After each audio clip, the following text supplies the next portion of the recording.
You're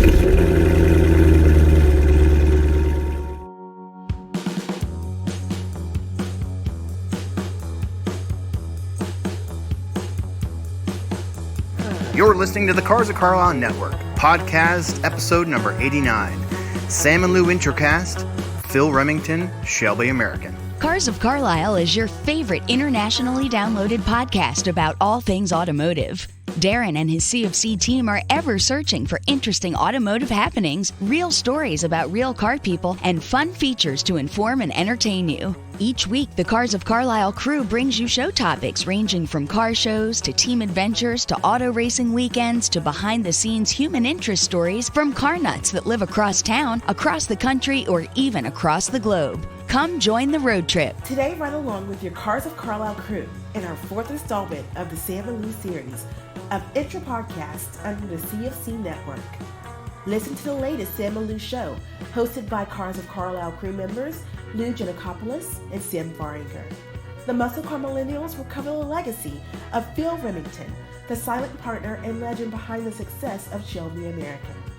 On this journey, we'll come to know Mr. Remington's early life and upbringing, his inherent need for speed, his partnership with Carroll Shelby, and most importantly, Phil's role in the Shelby Cobra and Ford GT that led Americans to beat archrival Ferrari at Le Mans in 1966, 67, 68, and 69.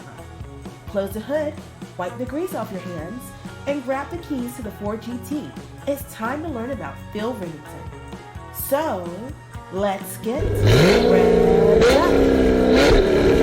Hello and welcome back, Cubers, to your favorite informative automotive podcast. I am your trusted host, Darren, and very excited for this being the fourth iteration, if you will, of the Intracast, where we're featuring Cars of Carlisle staffers with Lou Gianacopoulos and Sam Fahringer. These guys have given us such great content. They have put so much work into their four episodes themselves. In fact, the research they put in is weeks in the making. So I want to say thank you to those guys. So glad to have them part of the Cars of Carlisle staff and team.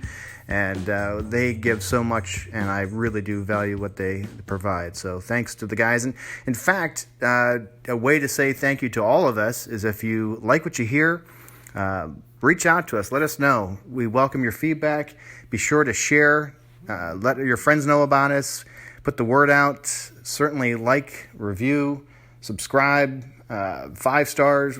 Any of that means a lot, and it helps us just build our street cred and grow, so that as we grow, more opportunities come, and as more opportunities come, we can do more and even provide more. So we want to say thank you to everyone, and thanks in advance for you supporting us in return.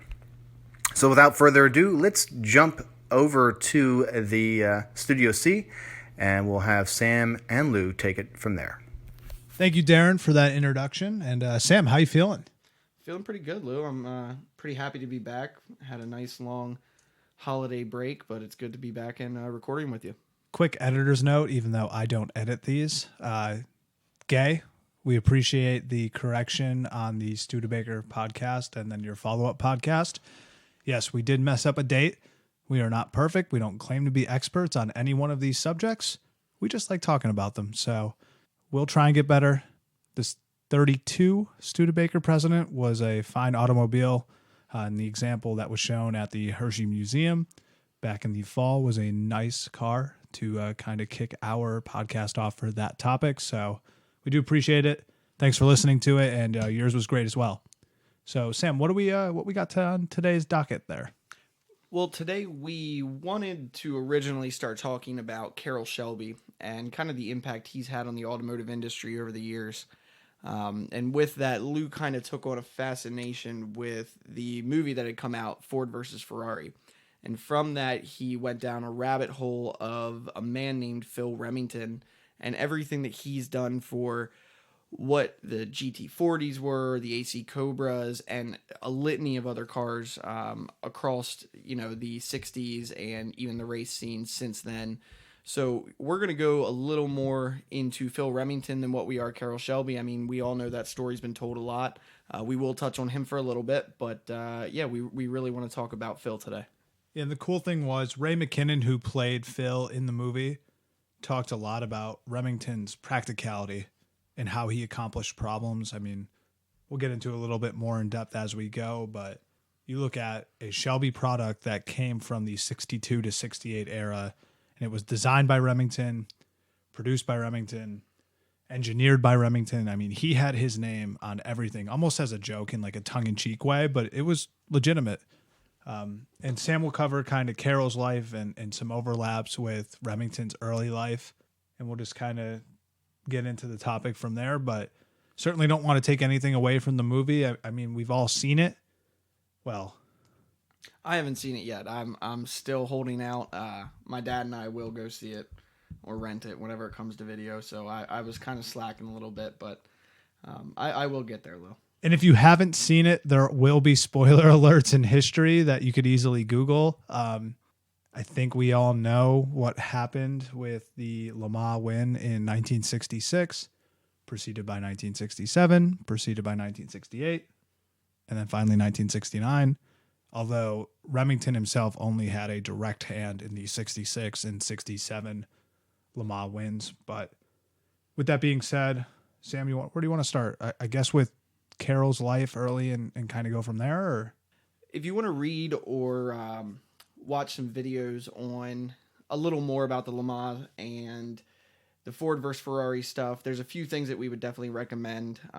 Go Like Hell by A.J. Baim. I'm not sure if I'm saying that correctly, but it's the book that Ford vs. Ferrari is based upon. Another one is This Time Tomorrow, put out by the Ford Motor Company. The narration was done by Ken Miles, Carroll Shelby, and Bruce McLaren, so you get to hear from a bunch of legends themselves. Yeah, and the cool thing about that is it was done shortly after 1966, so Ken only had a short life from the time winning Le Mans to his untimely death testing a Mark IV that is another Phil Remington product. So it's a really cool and unique. It's only 28 minutes long. It's worth the time. Yeah, well worth the listen. And then two more that we want to give credit to, both done by Adam Carolla and Nate Adams, the 24-Hour War and Shelby American. So if you haven't had a chance, definitely check them out. There's a ton of articles, and we'll definitely talk about some more later on in the podcast that we took a lot of information from and were just great listens or great reads. So if you get a chance, you have a little bit of time, check those out. But if you haven't seen the movie, like me, you might want to not listen to this portion because we will give a few spoilers. Now, if you know your automotive history, they won't be too big of spoilers, so don't feel like you're missing out too much by listening to this and not seeing the movie yet. As the Ford documentaries cover that we just talked about, Ford brings a number of GT40s led by the Shelby American team, Carroll Shelby leading this entire charge, to Le Mans in 1966 and has the photo finish 1-2-3 led by two Shelby American sponsored teams with drivers Ken Miles and Denny Holm, as well as the second place that ended up being the first place because of a little technicality that we shouldn't really talk about, but we will. Well, it was just a quick stipulation in the fact that where that car had started was 60 feet behind the first place car, so technically that car traveled a further distance in a shorter amount of time. Right. Is essentially what that rule boils down to. Not to tangent too much, but essentially Ken Miles with these 66 tuned GT40s that are given complete control by Carroll Shelby was going to be the first driver to have the Triple Crown, winning Daytona, Sebring, and then going to Le Mans. He dominated the entire race. In fact, he was ordered by Ford leadership to slow down to stage this finish. Yeah, and they were given like 3 different options on how they could have done that. So had he just ignored that and went to win the race. And Ken was a Spitfire, and he probably would have ignored it in any other situation. But yeah, but you know, history tells a different story. So it is kind of crazy. He could have been the first winner, and from a Triple Crown standpoint. Anyway, 2 Shelby American teams, Ken and Denny, Bruce McLaren and Chris Amon, or Ramon. I'm sorry, I don't know how to pronounce his name. And then the third person, Ronnie Bucknam and Dick Hutcherson from Holman and Moody, which also have a connection to Remington that we'll get in a little bit later. They cross 1-2-3. Huge win for Ford. He accomplishes what he set out to do and really sets the stage for the next 4 years in factory racing on an international scale. Yeah, and back to the possibility of that being the very first Triple Crown finish kind of has like a sad twist to it, because sadly only 2 months later Miles actually died while testing the Mark IV GT40 developed by the subject of this podcast, Phil Remington and his crew. Yeah. I think it's important before we get into Remington's life, legacy, what he accomplished for Shelby directly, maybe set the stage a little bit with Shelby's life, how we got to this point. Sam, you want to take that? Or Yeah, a lot of people know Carroll Shelby's backstory. One of the most famous things people talk about is him being a chicken farmer, because he had a lot of businesses he did, and chicken farming being one of them. But when he was young, he was always known as a fearless individual. So he had an early fascination with airplanes. And just a quick thing, if you want to check out a fantastic interview where Carroll Shelby talks about his life, it's called The Lost Interview. You can look it up on YouTube. It's about an hour and a half long, where Shelby just gets to kind of talk through everything. It is absolutely amazing and will do much better justice to his life than we will. in typical Shelby fashion, he asks about 25 minutes into the interview how long they're doing this for. And the interview guy's like, hey, as long as you want to talk, we're going to listen. And Shelby's like, all right, let's do it. And at the time, he was promoting his reborn company in Nevada when they experimented with the North Star engines and made the, 2001 Shelbys. They had a CSX number. I just don't know the specifics about it. But it's a really cool interview and a kind of a different way to look at things directly from his point of view. And he gives a lot of credit to Remington throughout it. So it's definitely worth the listen in addition to the 4 documentaries we covered. Yeah, certainly.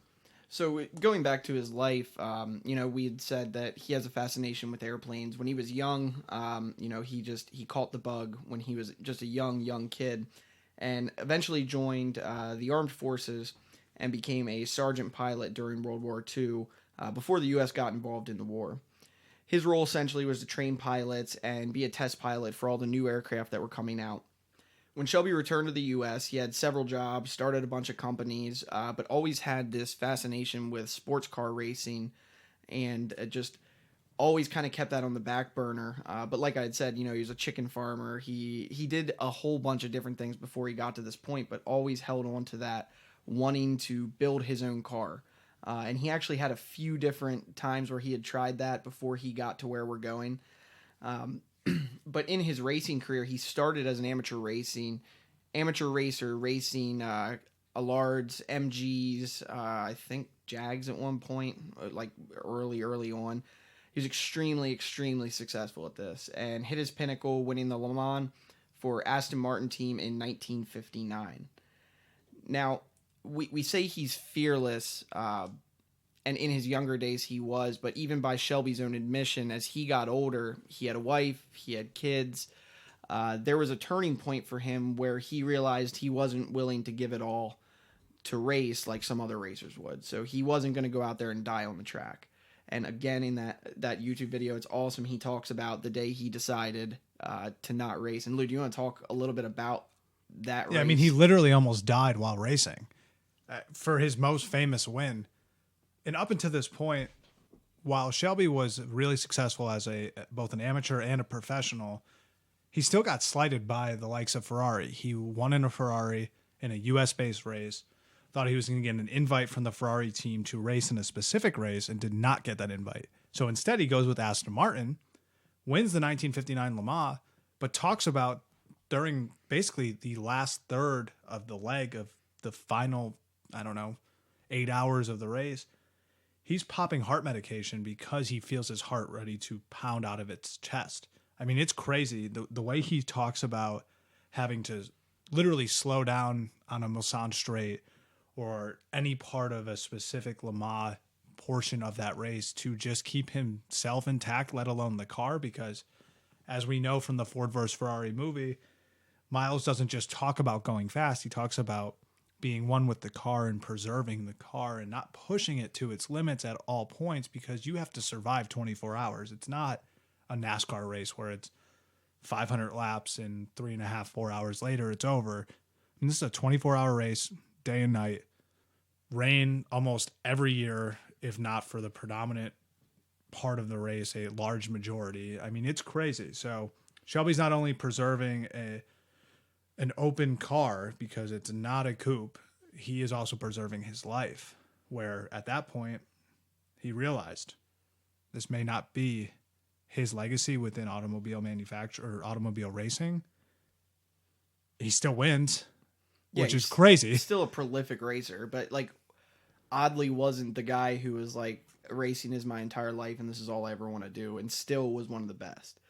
And after that 59 race, I mean, that was the day he walked away from racing. And again, in this YouTube video, he talks about how he's just kind of nowadays, you know, a racer, even, you know, some middle of the road racer retires and you throw a parade and everybody talks about it and it's all over, you know, sports networks and all that. And in his day, you know, the respected thing to do was to just, you know, hop out of the car and that was it. And he kind of moved on from there and went into what we really know him for now. Yeah. And so he leaves 59 Le Mans, starts another business, becomes really successful in that business, sells the business, and now he is at this point what we know him as, not only an incredible driver, but he's also an incredible businessman, a salesperson, a marketer, an overall car enthusiast, obsessed with winning and going fast.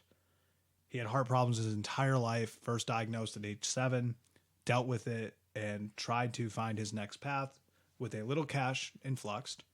And ultimately, he moves out west to California with his wife and finds Shelby American in 1962. But doesn't just find Shelby American in 1962 in Venice Beach. No, and he almost lucks into Phil Remington in a pursuit of really another venture, which was he purchased Lance Reventlow. Is that how you say the name? Yeah, it was Reventlow's company building a... They're building Scarab sports car, yeah. Which was also a successful car. Mm-hmm. But not only does he purchase the building, he walks in, scopes it out, and Reventlow's got a team there led by chief designer and engineer Phil Remington. So Shelby takes one look, sees at Reventlow's closing shop, buys the property, and ultimately hires Remington as his chief engineer in Shelby's name as Shelby American. Yeah, and I think Remington like left work one day working for Reventow and then came back and, you know, in over the weekend or, you know, next couple of days, and he was now working for Shelby and never left the place that he worked, which was pretty cool. Yeah, he literally said, I showed up on a Monday, same place, same toolbox, same team, different name on the check. Yep. So that leads us into, you know, we talked about Shelby a little bit. Let's talk about Phil Remington and kind of, you know, his start. I know that he has a very mirror image kind of life to Shelby. There's a lot of correlations you can make with those two growing up. Lou, do you want to talk about him a little bit and, you know, what it was like for him growing up? Yeah, and again, we did a lot of research on Remington and this topic and just trying to take a different angle to it. There's a Road and Track article published in 2013, shortly after Phil's death. He passed away February 9th, 2013, written by Colin Comer, who spent a lot of time with Remington in the latter part of his life. I mean, Remington was well over 90 years old at this point. I believe he was 92 when he passed, and really does an entire, which seems like a day that he spends with him, going through Remington's life from Shelby to what he was currently doing at the time. It's a really unique read. I think we can get it in the newsletter as this email blast goes out for this episode. We'll send it to Darren, but it's really interesting and a kind of a unique way to hear the life of Remington, and you get his personality. Nothing was ever too big. He was very practical and just got things done with his hands. Well, and that's a great thing because Remington as a person was one of those guys who he would just, you know, keep his head down, be in the background, and go to work. You know, he wasn't looking for the fanfare. So there aren't going to be quite as many articles. Now, after his passing, there are quite a few big sports-related, you know, news outlets, Road and Track, Hemmings, you know, all that, a lot of really good articles post-death. But unlike Carroll Shelby, where there's a lot of people following him and, you know, some media stuff. There really wasn't that with Phil because he didn't want that spotlight. He just wanted to do his job and do it well. Yep. So Remington was a California boy. He was born in Santa Monica in 1921. He was taking pre-engineering classes at Santa Monica Junior College by 1938. And his first job was working for Northrop Aircraft as a component inspector. Also, like Carroll, always had a need for speed and going fast.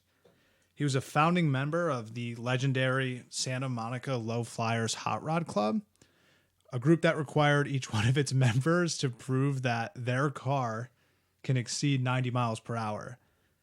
Once you got that done, and it was done, literally by light signals and stopwatch. Yep, by the people on the boys, side, timing them, making sure. hanging out, like the earliest stages of hot rodding. We're talking pre-war, just a bunch of guys doing whatever they could to strip a Model A or whatever it may be, whatever you had, you showed up with, and you got into this now what's known as a famous, prestigious at the time club. He also got chased by the cops every now and then, and I don't think their cars could keep up, but these guys were serious hot rodders that weren't looking for any type of street credit. They were just having fun with their buddies, hanging out, and somewhat staying out of trouble, I guess. But his early years literally are all stories like that, and he was, a 19-year-old kid basically with a modified 1934 Ford, and then they got to the dry lakes, which is where it really all started to take on from an engineering standpoint for him. He was hooked, started building modified cars in his parents' garage that would eventually exceed 140 miles per hour, but he wasn't doing it alone. Just to name a few of his friends that you may or may not have some familiarity with, Phil Hill, who is pretty much linked with him throughout his entire career into the Shelby era, Jack Engel of Engel Racing Cams, Vic Edelbrock Sr., Stu Hilborn of Hilborn Injection, Eddie Meyer, etc. The list kind of goes on, and it's pretty unique, but there's a point where World War II intervenes here, and Remington is called to serve, much like Shelby was, where he joined the Air Corps in 1940, served his time. He was honestly too young to actually enlist, but he kind of lied, like a lot of people did, to serve their country so admirably.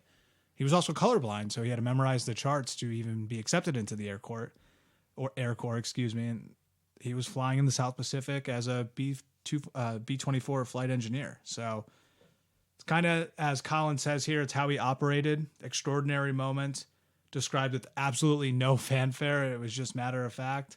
And his favorite part of the war was getting out.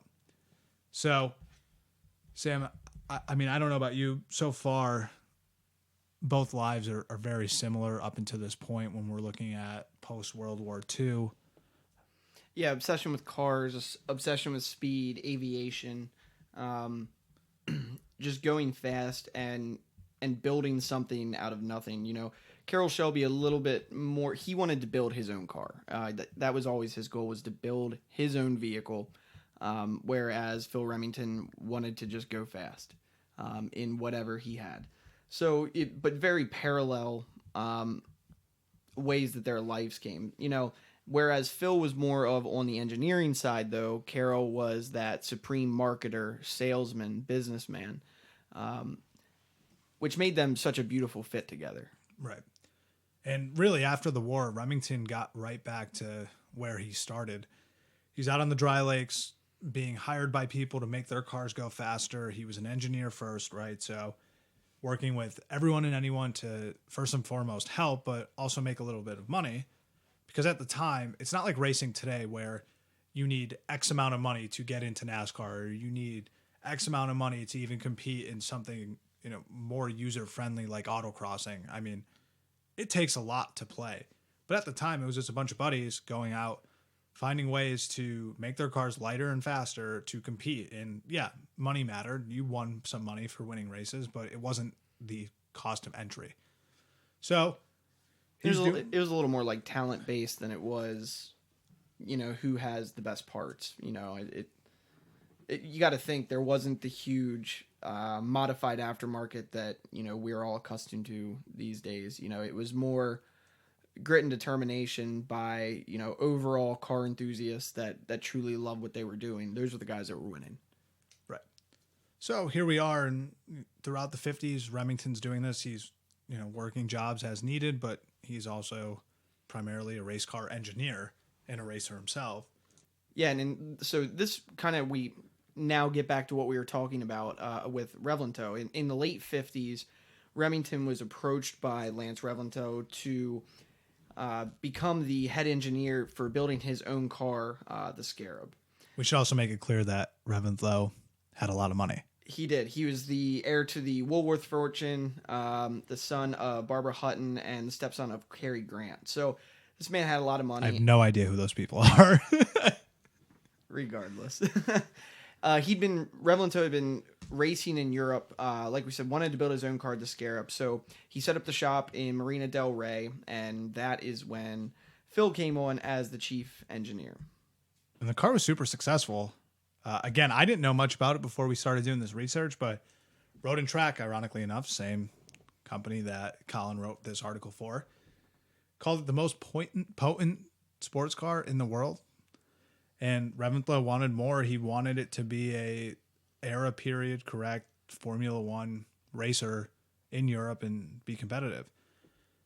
And Remington kind of said later in life, it was a front engine car that was down on power, and he could not compete with these rear engine F1 cars.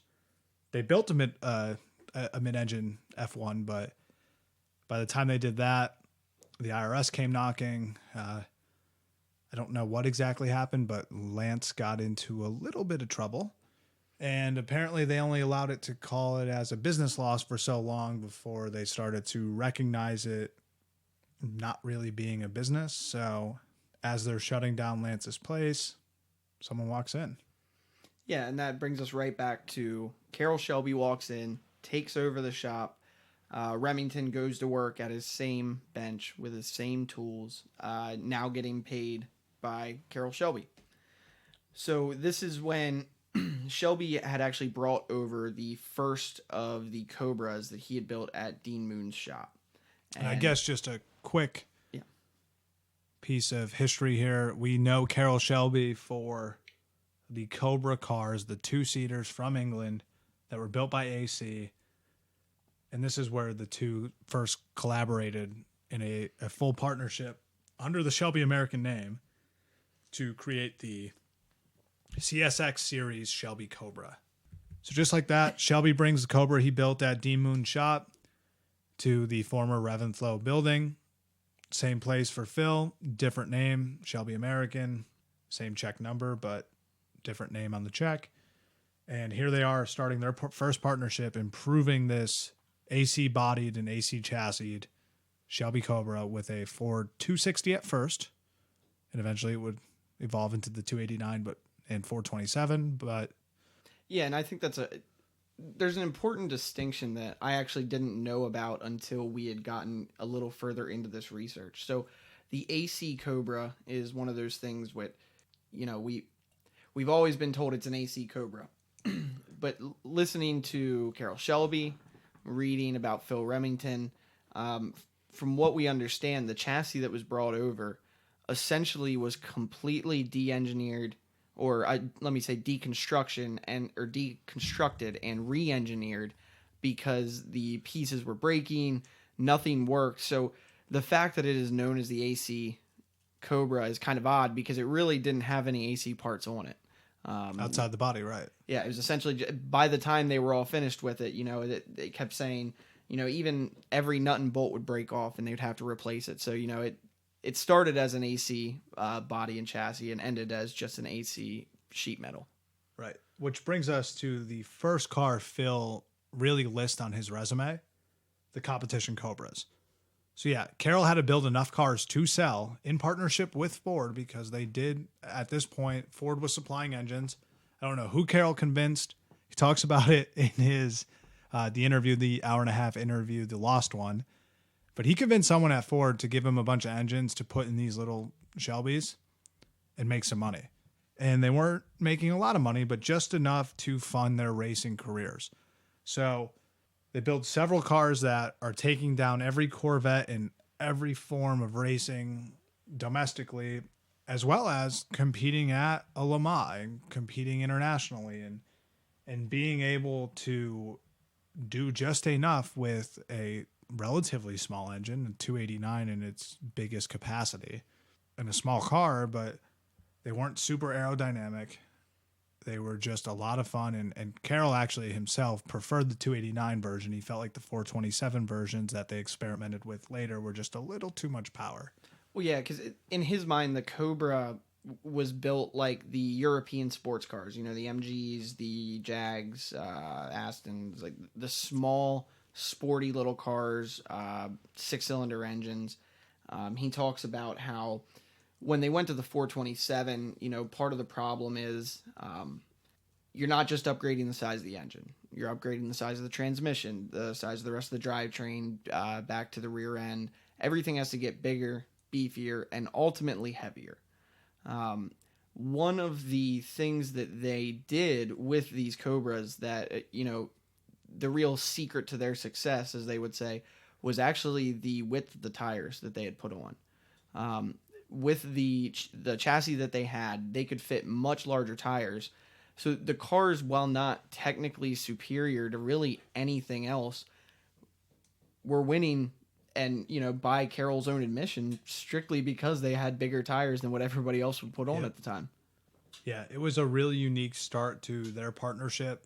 Nothing really to do with either Remington or Shelby outside of having to put his name on them and building the cars, but Ford did build the 1965 GT350, starting, again, another alternate source of income for Shelby to continue on with the company, giving world-class, you know, tools and engineers from around the world, being able to continue and fuel their passion for racing.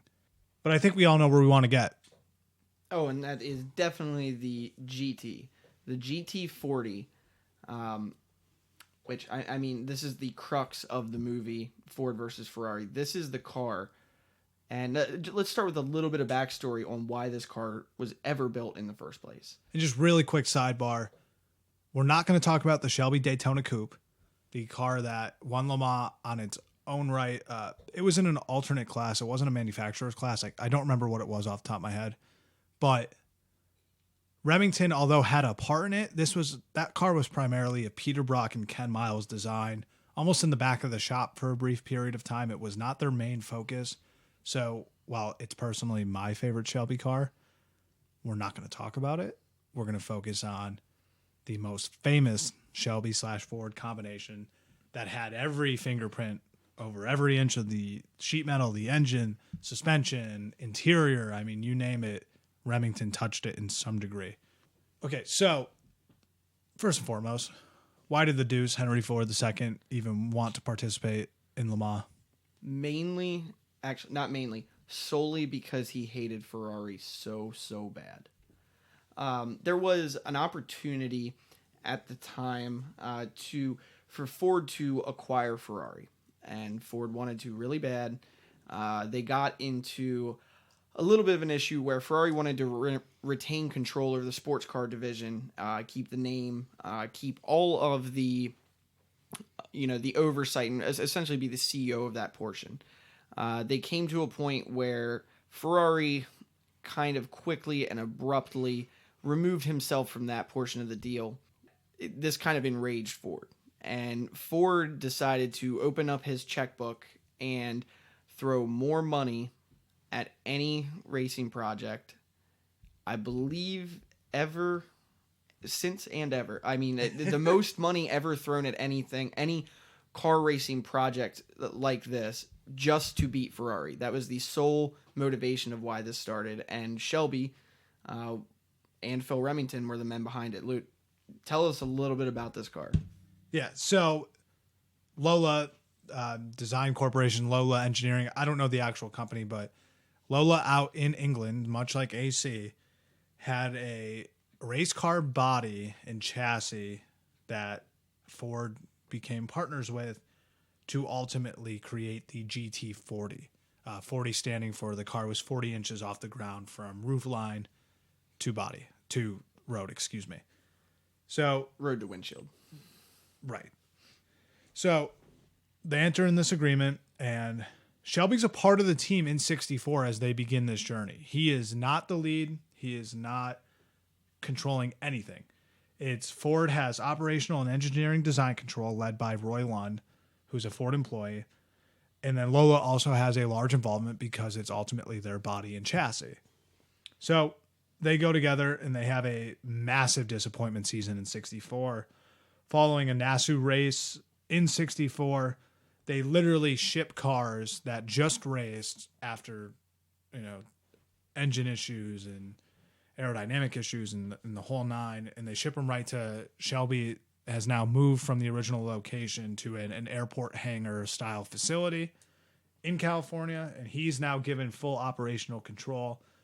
Lund and Ford still hold engineering control, and then kind of Phil Remington happens. Yeah, and they also had John Wire. He was a team manager for Aston Martin prior. And I believe they started... this began with like a mid-engine Mustang 1 concept car. I think the engine in that was a 4-cylinder, like 1.7 liter 4-cylinder. Yeah, these were not powerful cars. No, not at all. But this team that had come together is what began the GT40. So Remington says to Colin in the Road and Track article that the GT wasn't too bad to start with, where I think the most, in my opinion, my favorite part of the movie is Remington asks for a ball of wool, and Ford Engineering's kind of looking at him like, hey, what do you need a ball of wool to test this new GT? They had the 289 in at this point. They're starting to get more progressive in terms of power. They're missing aerodynamics, braking, wire wheels, I believe, are still on it at this point. I don't know. At that point, they still had like the wire spoke wheels.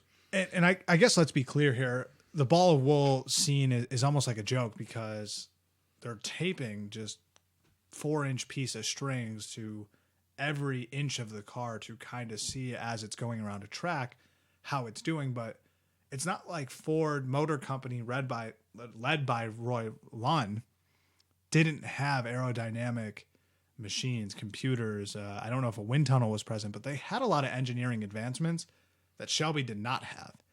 But here's Remington having him and his team tape 4-inch pieces of wool string all over the body.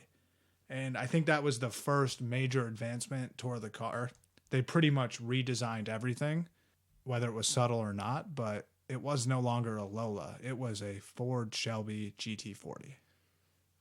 Yeah, and with that, Remington, and I believe this is in the Road and Track interview, Remington kind of says, that it wasn't too much to have to do.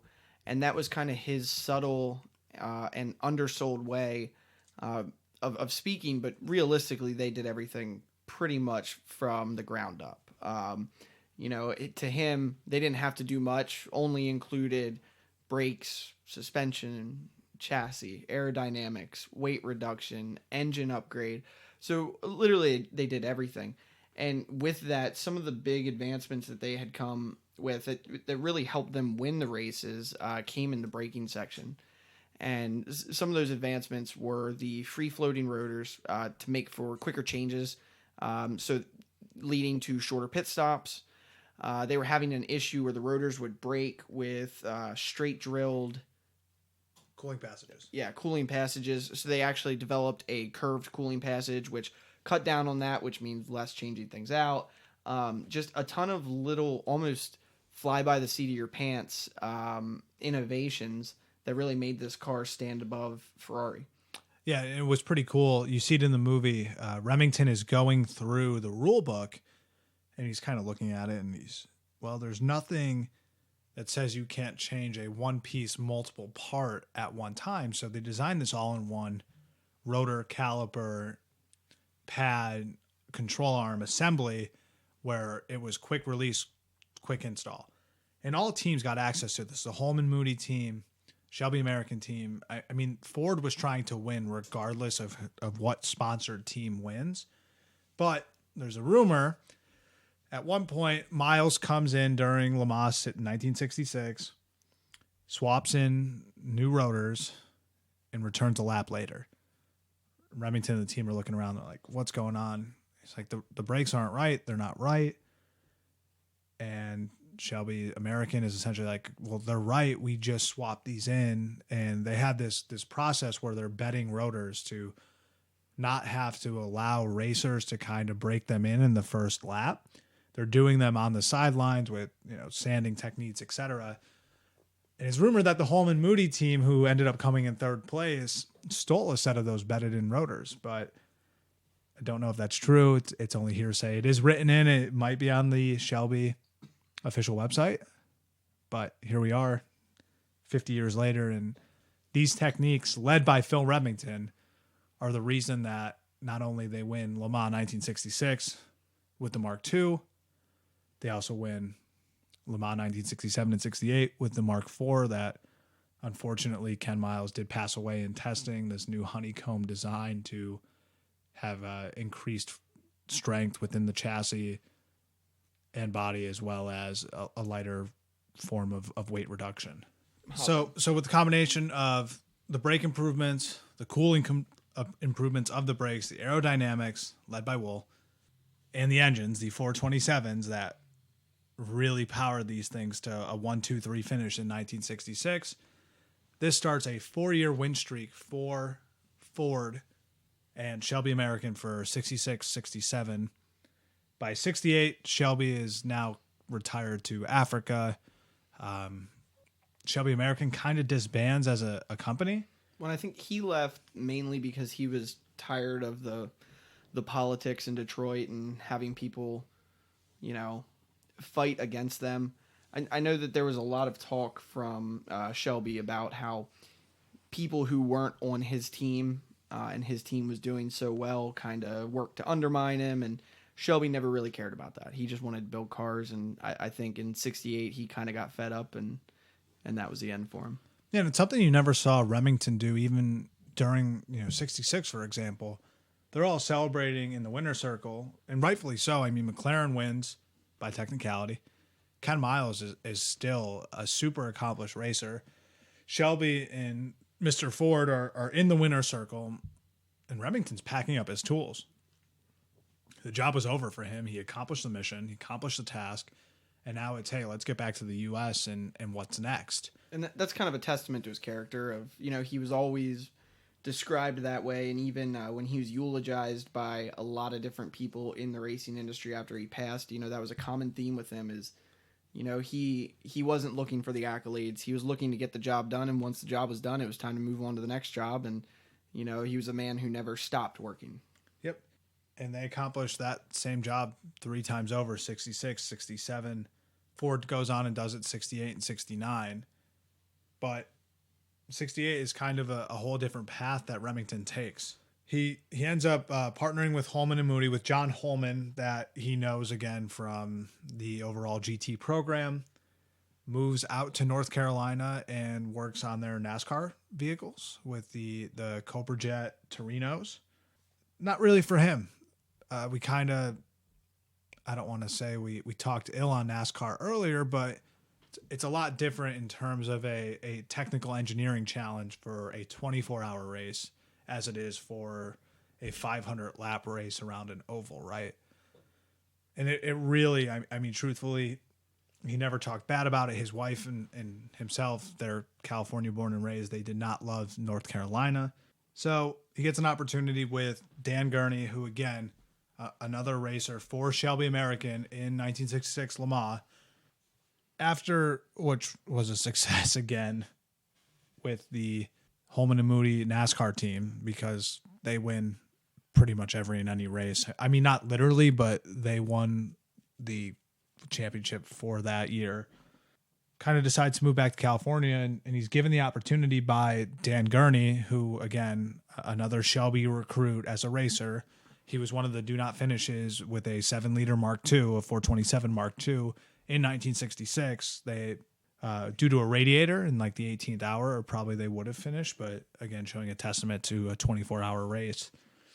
He's recruited in Gurney's new company, All American Racers, where kind of ceremoniously Remington goes on to live a relatively quiet lifestyle out of the spotlight for 40 plus years. Yeah, out of the spotlight for sure, but the impact that he had while with AAR was just incredible. I mean, the amount of different sporting applications that he was responsible for helping in Can-Am, Formula One, Formula 5000, the Indy 500, Trans Am, GTP, everything you could possibly imagine in high-class racing, he had a hand in. I mean, when you look at All American Racers, they had 78 different type of racing victories throughout that 40 year from, if you look at 1969 through, the early 2000s. And like you said, they've won the Indianapolis 500, 12 hours of Sebring, 24 hours of Daytona, 8 different type of championships, with Gurney's Eagle race cars customers winning 3 Indianapolis 500 races and 3 different championships. Like, it's crazy. And Remington had a hand in pretty much every one. I mean, if you even go into the later life where he's 80, 85 years old, he still has his own workshop, his own workbench, and he's teaching the younger generations of racers how to do XYZ and going back to techniques he used in 1970, 1971. It's almost unheard of today in terms of him just being a practical engineer and not over complicating a problem and just finding a simple solution. Yeah, and I think there was a story, and I don't remember which of the articles I pulled this from. I would love to be able to give credit to it, where they were talking about one of the tools that he used. I guess they had brought in a new tube bending machine, and he kind of looked at it skeptically because he had a forming thing, an implement that he had made off of a leaf spring off an old Model T, and that's what he had always used. And he got this new tube bending machine, and he's just like, I don't need that. Like, it was very simple, not overcomplicated, don't over-engineer it, that was just his way of life. Yeah, I mean, to kind of close the loop on Phil Remington, again, it was a little bit difficult to find a lot of information about someone who didn't like the spotlight, but the stories you hear and what is written out there, I mean, the guy toward his latter part of his life, because of not only his age, but in his early life, he was on a motorcycle at a stoplight or a stop sign and was run over by a bus. And as his leg is going to be amputated, his mother sneaks him out of the hospital so he doesn't lose his leg. And he never had full control of his extremities in some regard, but in his later part of his life, he had struggles from his hands being so beat up, not only from the work he's doing over his years, but his old age, some health problems. He can't zip up his jeans or his pants. He can't physically grab the zipper.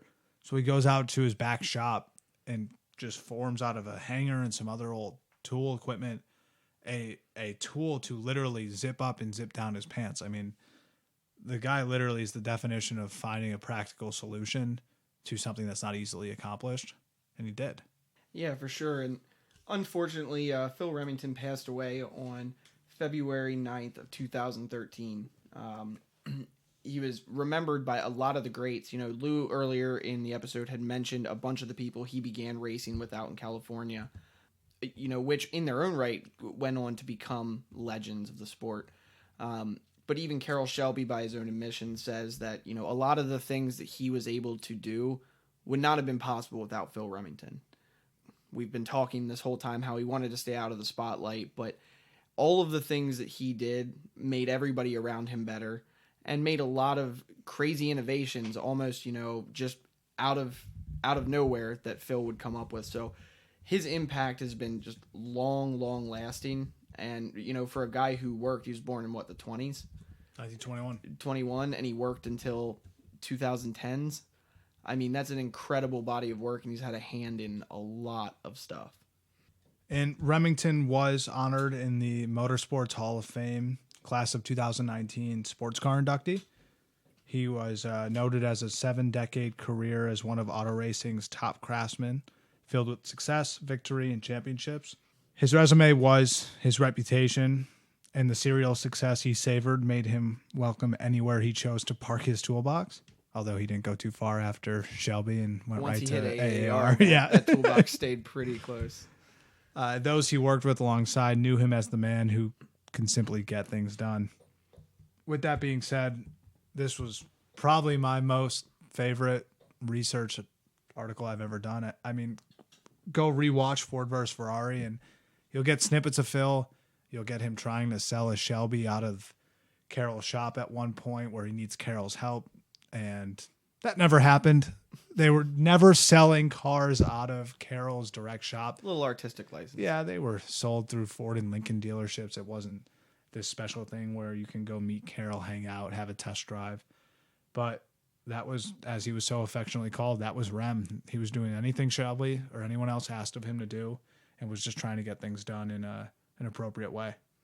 And as we wrap up, one thing I really want to point all of you to, if you get a chance to sit down and read this, it's an article from roadandtrack.com, published on June 18th of 2013, written by Colin Comer. It's just called The Life of Phil Remington. Lou and I have read this article each, probably a dozen times between the two of us. We're very much, a lot of our research came from this because it's a beautiful piece on a guy who gets to sit down with Phil for a while and walk through his life and hear his story and kind of see him firsthand. So if you get a chance, sit down and read that. It is well worth the read. It should be noted that Colin picks him up, and at the time a brand new GT500, Shelby GT500 of 2013, and Phil immediately picks the car apart, which was Rem. That was Rem. In that same article, he was talking about like the car aficionado, and he's like running his hand along the paint, and he's like, "Oh, what? The painter have to leave early today?" Yeah. Like, Yep. you know, a 91-year-old man. Colin arranges for a 64 Cobra 289 ride, and Phil's like, "Yeah, these carburetors are off. Yeah, You tune them." Oh, this isn't right. But as always, we appreciate the people who have given us the opportunity to research this type of stuff. So for Phil Remington and his family and Shelby American, All American Racers, thank you for your contributions. And until next time, Sam. Thanks for listening, guys. We'll come back with you soon. Okay, we are back to Studio A. Thank you, Sam. Thank you, Lou. Great job. Also, Scott, I think it would be worth telling people, too, that today's episode is brought to you by Audible. Just go to audibletrial.com/Cars of Carlisle and browse the unmatched selection of audio programs. You can download a title for free and start listening right away. And we're going to have a banner up on the website of Cars of Carlisle as well. So if you don't type it in directly, your URL to go to find them at audibletrial.com/Cars of Carlisle. Mm-hmm. Just check on the website of Cars of Carlisle, and we'll have a banner there you can click, and it should be a direct link there as well. Absolutely. Well, why Audible? Simply, Audible content includes an unmatched selection of audiobooks, original audio shows, news, comedy. There's everything out It there. is, yeah. Everything you can imagine from the leading audiobook publishers, broadcasters, and entertainers. For example, I spend a lot of time in my car going to different car show events. I know you've been riding along with me, doing a lot of travel, interstate, and going for these interviews to get ready for our podcast. I spend a lot of time, so I listen to my Audible, and I have listened to, can't tell you how many books. And That's great. A lot of, for me, it's self-help, but I just enjoy that kind of thing quite a bit. So After you've downloaded and listened to Cars of Carlisle podcast, then hop over and listen to your Audible That's right. title. There you go. So how do you get your perk? So download that very free audiobook today. Go to audibletrial.com/Cars of Carlisle. Again, that is audibletrial.com/Cars of Carlisle for your free audiobook. Do it today. Continue to look for more Intracasts coming up from the guys. They'll be doing these throughout the coming year. And as I said at the beginning of the show, they put so much effort into this. I really appreciate having them on the team here. So if you would, continue to get the word out, promote, let everybody know about us. If you haven't subscribed, by doing so, it's free, and you have us in your queue every Wednesday morning. It's a great way to go. And we'll see you next week. And as we do every week, think of it as your 30, 40-minute just a road trip from life. Get away from all the things and just enjoy car people and car topics. We are here for you. This is your podcast. So I'll end by saying, drive well, be well, and take care.